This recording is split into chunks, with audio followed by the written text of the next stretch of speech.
Thank you guys for being here. Thank you so much. I say this all the time, but I really mean it. I feel like I'm on an airline. I'm like, you have many choices of what to do with your time. And yet you chose to be here with us, and I really am super grateful, so thank you.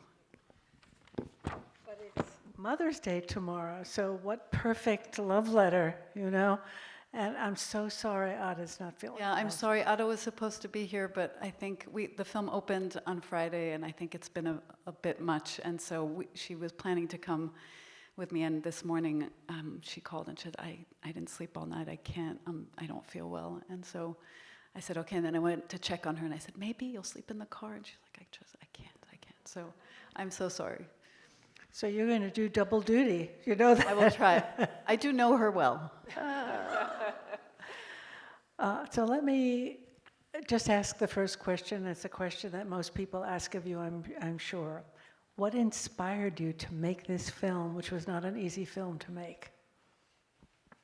So I've produced many films. This is the third film I've directed, and I didn't really think about it so much, but I think I have a real fascination for people who are obsessed with what they do. And I think they see all of the world's mysteries in that work and in the way that they solve those mysteries or go about solving them. I think we can learn so much about their particular fields, but also about life in general. And so I find that really fascinating. And I think with my mother, that was the case. I also, in my mother, more than the other two figures who I portrayed in other films, one was a behavioral scientist, one was a famous First Amendment lawyer. I think my mother has this contradiction of extraordinary strength and power and kind of ridiculous modesty. And I find that really interesting and unusual in someone who has been as successful as she has been. And one of the things that's happened as a result of making the film is I kind of knew she was more successful than people gave her credit for, but I think even I underestimated some of her success because she is so modest.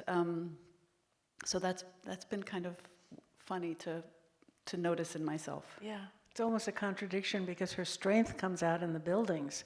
I mean, you just can't hide that, you know, that they're modest but strong. Laura, you had a good question. I'm wondering if you could speak a little bit about what drew you to architecture initially, and then what led you on a different path. I thought you were going to say you come from a long family of obsessed people, but That too. Every filmmaker's obsessed.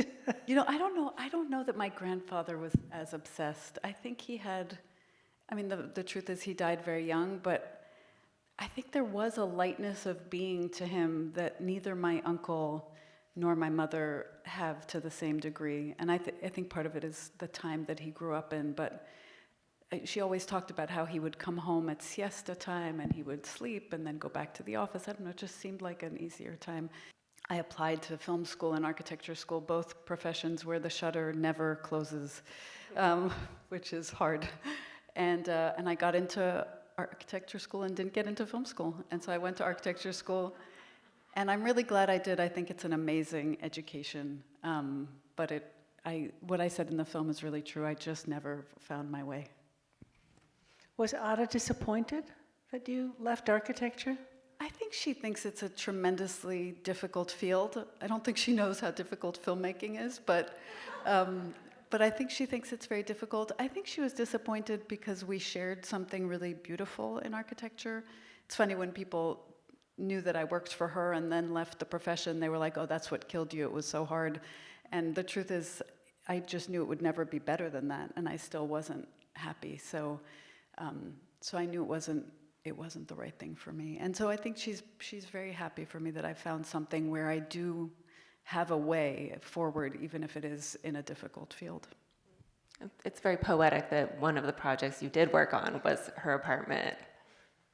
Yeah, that it was a beautiful project. I didn't get into talking about any of her houses. She actually has built beautiful, beautiful homes. But the civic buildings seemed so much more important. But designing her place was not just designing her apartment, it was an apartment that my grandfather had designed, so it was destroying what he had built. And that was felt like such a big responsibility. and it was a beautiful way to get to know his work and try to both really respect what he had done and do something new. So it was really beautiful, and it was amazing to work with so many people who had worked with my mother, real craftspeople who just wanted to build beautifully for her. So it was a very special project. I was taken by her comment about glass buildings. You know, she really doesn't like them. Well, she does. That's not true. It's No? not that she doesn't like all glass buildings. She just doesn't like the proliferation of glass buildings that have no roots. That have no. She often talks about why should the ground be the same as the sky? Why should buildings be the same all the way along? And I think that architecture and filmmaking are so similar in that they should both be about stories. They're storytelling. Architecture is storytelling in built form. There should be a beginning, a middle, and an end also for your eyes. She talks about, the eye, the plan is for what does she say at the beginning? You look up to the light, and you look. No, the first sentences of the filming. The eyes look for the feet look for the shortest distance. The eyes right. look for the longest. There should be a difference about how you experience an elevation, and sometimes buildings are lazy, and they shouldn't be. Exactly. Laura, you have a question there? Well, I think this ties a little bit into a question I have about influences. And she brought up the Pantheon and what a profound space that is. And there was also another scene where she was sketching an arcade and talking about movement and how that's so central to the experience of architecture. And could you just speak a little bit more to some of the influences that were really significant to her in her own work? Sure. I mean, I think she and my uncle came into architecture at a really beautiful time when people thought that architecture could really solve big social problems. They both were educated in England. My uncle really was he was the brutalist. He brought brutalism to Israel from England, and I think it was much more suited to the climate of the desert than it is to, wet concrete in the desert or dry concrete in the desert is really beautiful. Not so beautiful in London, in endlessly rainy London. But I think, and their influences at that time were architects like Le Corbusier and Alvar Aalto. From my mother, I think Alvar Aalto, who is an amazing Finnish architect, was a huge influence, somebody very sculptural and very connected to kind of place. I mean, one of the things that's so interesting, I think, about my mother's career is both by chance but somewhat by design, everything she's built, almost everything, is in Israel and is so connected to place and to the materiality and to the light of that place.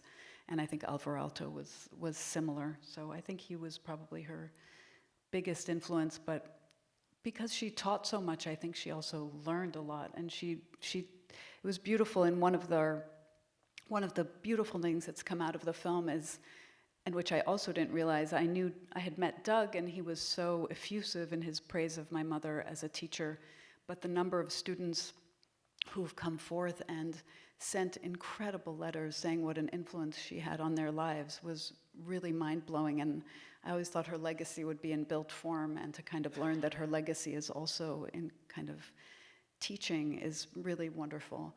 Yeah. But she said how much she learned from her students when she talks about how she didn't understand. She never would have dreamt to start where they started projects was really beautiful. And she took that with her, I think, back to Israel, kind of was willing to be more experimental and innovative and without preconceived notions. Now, did she teach in Israel at some point later as well? Never. Just Colombia? Never. She didn't want to teach in Israel. It was interesting. I kept saying to her, you should teach, but she did. I mean, there are a lot of people who learned from her at the office. I don't know if I'll take the time. Because I'm up here. There's a story. Came a long way, so No. we have you. There's one scene that we took out from the film that I love, and I sometimes wish I'd kept in, but somebody who'd worked for her in the office, I interviewed her, and she said, I came to the office, and I was one of the people who came with a little more experience, which meant she had 3 years of experience before she came to the office. My mother never liked taking people with experience. See, she would say they're already ruined. So this woman came and they told her to design a stair, and so she designs the stair, and then they say, you're gonna sit with Ada on the stair, and she looks at me and she says, I was gonna sit with Ada on a stair? She's like, why? And then she sits with Ada, and Ada says to her, so where's the light coming from? And she looks at me and she says, and I understood all of a sudden, architecture starts now. I know nothing, architecture starts now. And it was so amazing that there was something burning in her that she wanted to share that moment with me. It was really beautiful. Very lovely. And I mean, and she was so aware of the basic elements of light, like light and shadow, and that incorporated into her designs. Amazing. I'd just like to get back to Mother's Day a little bit. And when she left, you were 14? You know, it's a funny thing. We can't figure out when she actually left. She just disappeared, right? No, and the reason for that, it wasn't, I think what basically happened is she was really offended by what happened at Columbia, and she wanted to work, and I think it wasn't conscious, but I think she understood that she wasn't going to get much more work in New York, and it was a hard time. So she just started spending a little bit more time in Israel, and she was getting some work. She was designing a beautiful factory and a home, and then they were invited for the competition to the Supreme Court. So she just spent more and more time. It wasn't like one day she packed her bags and she was gone. It was like she took a bag. I mean, I don't even remember her packing, but I just remember she just wasn't there. And I never felt left behind. I always felt like, I mean, my dad traveled all the time too. I was a very independent young kid, and I always felt like it was amazing that they trusted me so much, and I felt kind of a desire not to let them down. And I also felt like if I just called and said I needed you, they would be there in a second, and that was a huge deal. So I never felt in any way left behind. And you were well behaved. I got away with whatever I did at the time. What happened in New York stayed in New York. Stays in New York, right? Laura, you had a couple of end questions before we turn it over to the group. Hopefully we'll have some good questions here. Well, there was a really lovely anecdote that resonated with me about the surprises of creating something. And I think that that's true of really any creative endeavor, not just buildings where you're translating an idea into something three-dimensional, and it's really hard to understand what the final product will be and some of the nuances of that space. So my question is really about your experience working on this film and what surprises or unexpected outcomes arose from it. Oh, I mean, the whole film is such a surprise. I did not go into this film, I didn't go into it very intelligently, but I haven't made any film very intelligently going into it, because I kind of don't know what it wants to be. I mean, there's a famous architect by the name of Lou Kahn who once said, the building tells you what it wants to be. And I think films are like that too. And so all of my films have been kind of starting to interview somebody I was very interested in and then figuring out the form afterwards. And this one was very much like that. And so there were big surprises along the way. At a certain point in the film, it just felt like we didn't have a distinctive visual style to the film, and I, by chance, had to work with another cinematographer, so I took that as an opportunity to say, really push, what should we do, and at a certain point he said, well, what about if we turn the camera vertically? And I was like, that's a terrible idea, but I was I didn't know what to do, and so I said, you know what, let's try it. It was kind of a beautiful portrait, and then we shot with 2 cameras at the same time. And then the editor put the images together, and I was like, that is the most obvious architectural language you could possibly come up with. How did I not think about this earlier? So there were surprises like that where it was not intentional, but then something really amazing came up. And that's the joy, I think, of architecture, but also of filmmaking, that if you listen or look carefully enough, it will start to be a virtuous cycle. Wonderful. Yes, great. In an interview that I listened to, you mentioned that the film debuted in Jerusalem, premiered there. And though it's not really a political film, at the end of the film, your mom talks about the division. And so can you talk a little bit more about that? how much time do we have? So the film premiered in Jerusalem. It was amazing. There were people, like craftspeople who came to the premiere, people who provided the stone for the Supreme Court. I mean, it was amazing.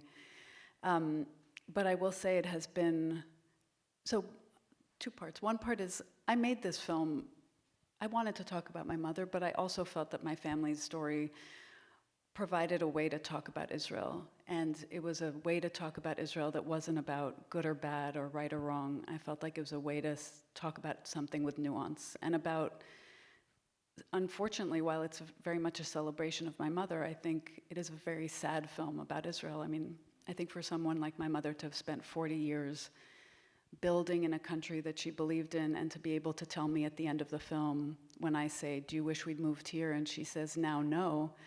I think that's really tragic. Obviously, there are much more significant tragedies happening in Israel today. But I think for this story, it is tragic. I will also say it's been really hard to get this film seen on the festival circuit. There's just a real kind of silent but very loud boycott of anything having to do with Israel, both on the Jewish side and the Arab side. And I think it's incredibly unfortunate, because I think that's where change and discussion and dialogue come from. So that has been really disappointing. And it's even been, I think, a little bit true in the press. People just don't want to deal with it, And I think I have no problem. I think one can be critical of this film, even politically. I don't have a problem with that. I think we should talk about it.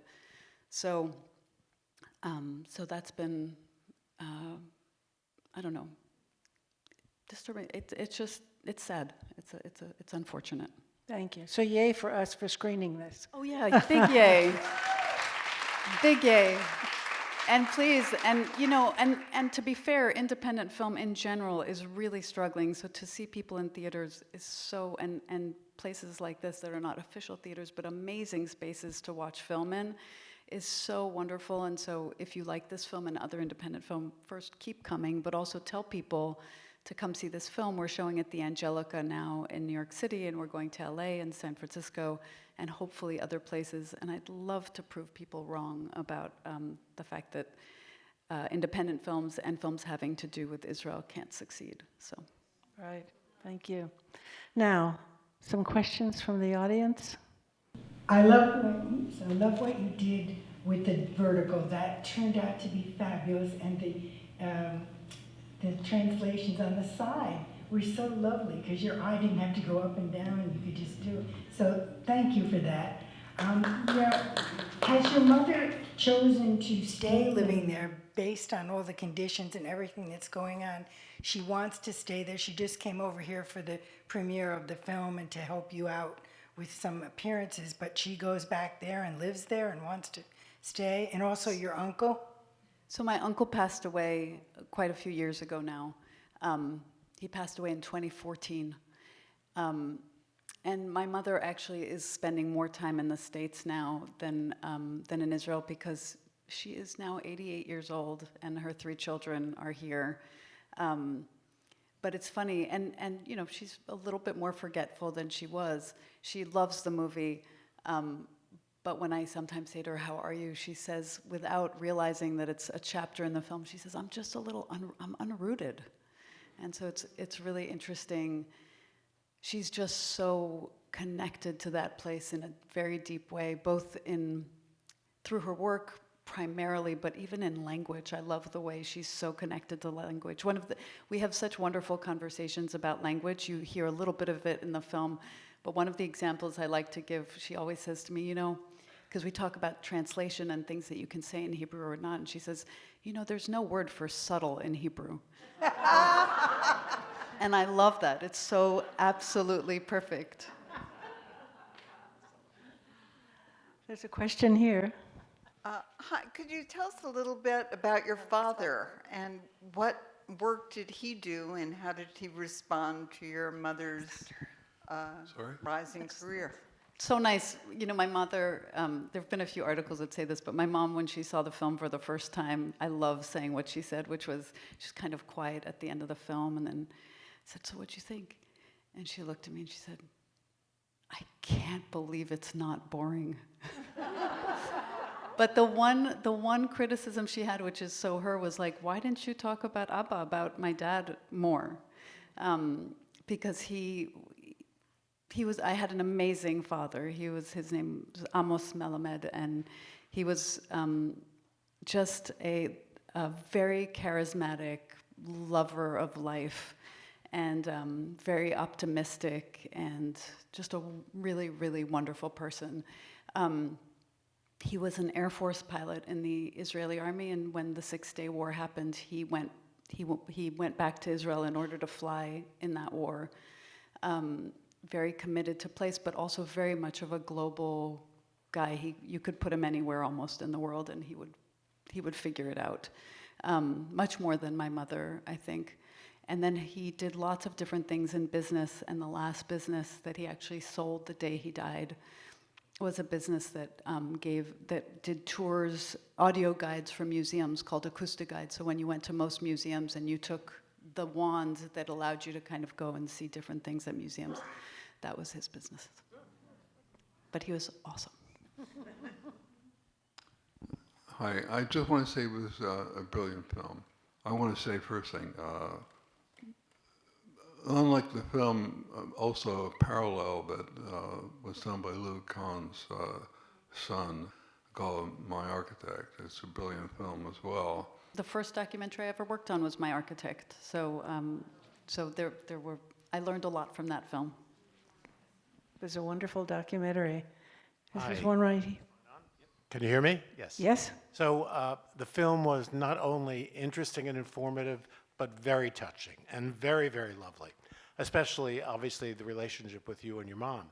But it occurs to me, we hear very little about your siblings, and during those years, especially after your dad died, he died youngish, not as young as your grandfather, but youngish it seems. Do any of the siblings have thoughts then about moving to Israel? No, which is interesting because my brother and my sister both volunteered for the Israeli army.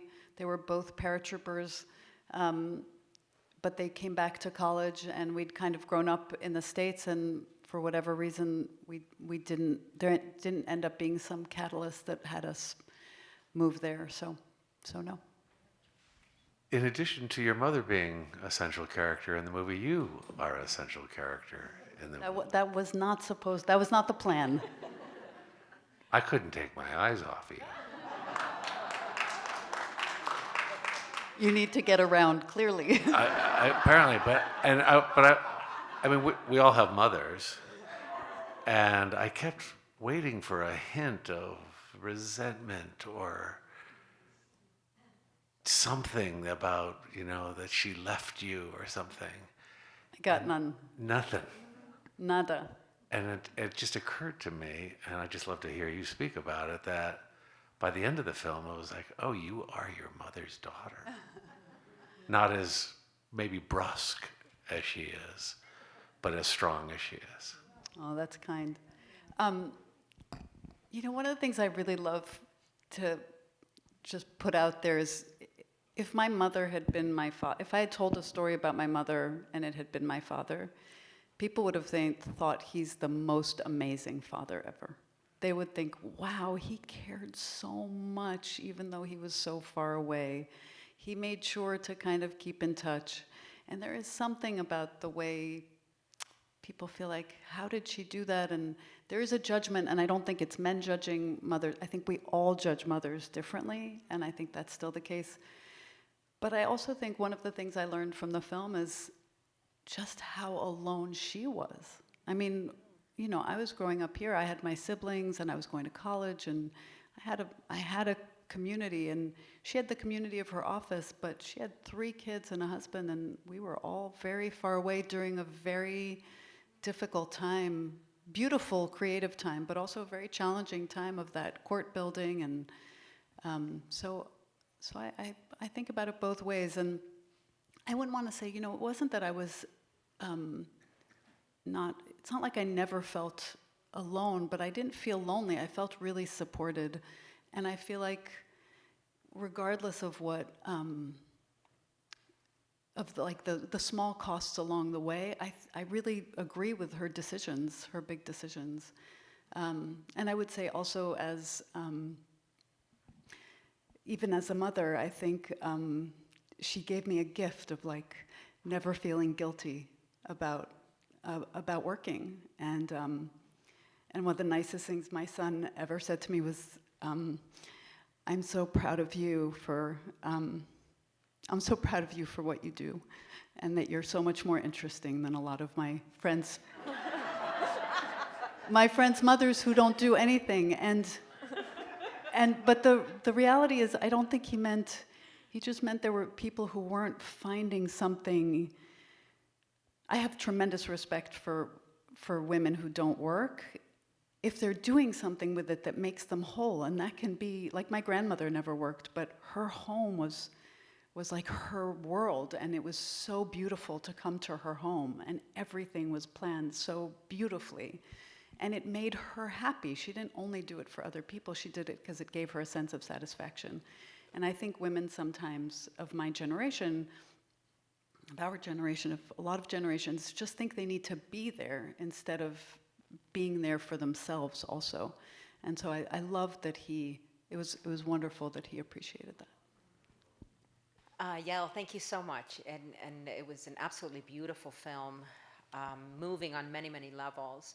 One of the things that I felt particularly drawn to was the nuances that you're referring to. There's the nuances of talking about something as huge as a building that she designed, buildings plural, and then the personal relationship with you.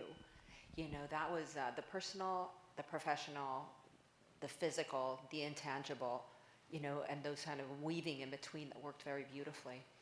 I'm wondering, your relationship with your mother reminds me a little bit of mine and my mom. You know, the humor, the sort of like enough already, you know, and that just sort of, it just made me laugh, and it made me miss my mother. She's alive, but she's in another country as well.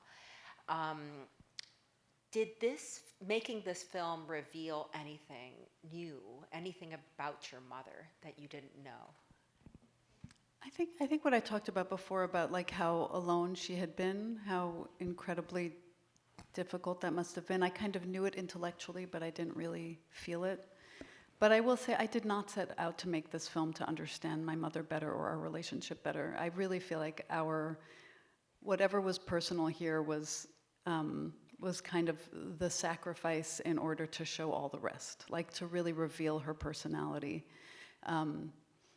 I didn't set out to make a personal film, but I think it's really important. I think it's a lesson I learned from my architect, you know, and my hope is that what people will remember is for sure the kind of relationship that we have that's wonderful, but I hope they'll remember more of the work, and also, you know, a way of thinking about Israel that's different. My editor, when we finished the film, it was really nice. She said, when we were far along in the process, we watched the whole film down, and she sat back and she said, you know, I can't remember a film that I've seen about a mother-daughter so filled with mutual respect. And I thought it was a really beautiful, she didn't say love, and I think there's tons of love, but I do think that mutual respect between us is really beautiful and unusual to see on screen. And I think it's why she was willing to make the film, and I think it is very, very special.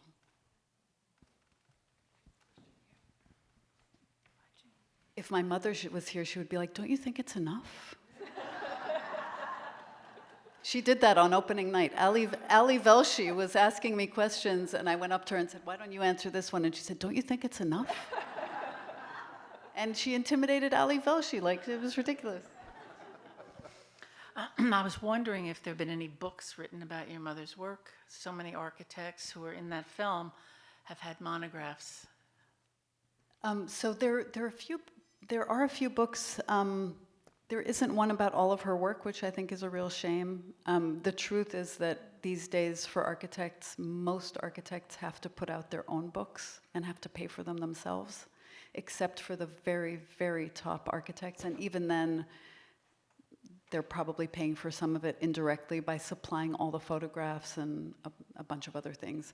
So we're working on a book now. There's a beautiful book that she did that was an inspiration for the film called Conversations Along the Way.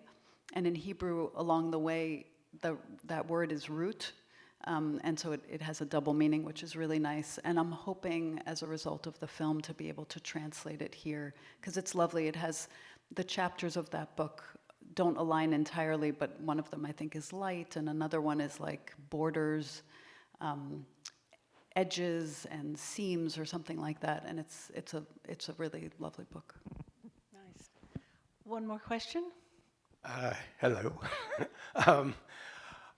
It's a beautiful film, and we'll talk more. But I've known you for a long time, and I know I'd love you to give people here sort of. You talked about how difficult it's been to get distribution for it. Talk about the difficulties, the challenges of getting funding. How long did it take you to get made? How did you go about that? Sure, yeah. So this film was difficult to make. All the films I do are difficult to make. So this one, I started, I mean, it was difficult to make personally and business-wise. So if I take out the personal, and the personal in the sense of, it was difficult because I wasn't sure it was going to be a film. So I experimented for the first time in 2017 and filmed a little bit, and then I said, no, I think there's something here, and then we did it again in 2019. And then I got kind of serious about it. And the first money that came in was from an Israeli broadcaster, and that allowed us to film for a while. But then I went to a lot of not-for-profit organizations, both in Israel and here, and kind of cobbled together enough money to get the film done. And once it was done, we had to raise money, and are still raising money for distribution. And so this film is being independently distributed. There are fewer and fewer distributors for independent films. I really have a big grudge against Netflix. I think Netflix does amazing things, but Netflix was made on the backs of independent films, where you could get any DVD of a film you kind of were interested in. And today all they do is their own kind of, largely, is their own material, which I think is just turning their backs on what made them amazing, which makes me mad. And there are just fewer, there's been so much consolidation in the industry that it's just very hard to sell one's film. So there is a whole new kind of wave of independent filmmakers like myself trying to independently distribute our films, and we are doing that here, and I'm very fortunate to have a wonderful team, in this case of amazing women who are all kind of right behind me trying to push this film up a mountain, and we're getting there, but it's slow, and we need to raise money as we go. So we'll be, after the Angelica, we'll be going to LA and San Francisco and other places, but it really does rely on like grassroots marketing and word of mouth, and community support and organizations like this one. So we're so grateful to be able to show it wherever we can. Great, thank you.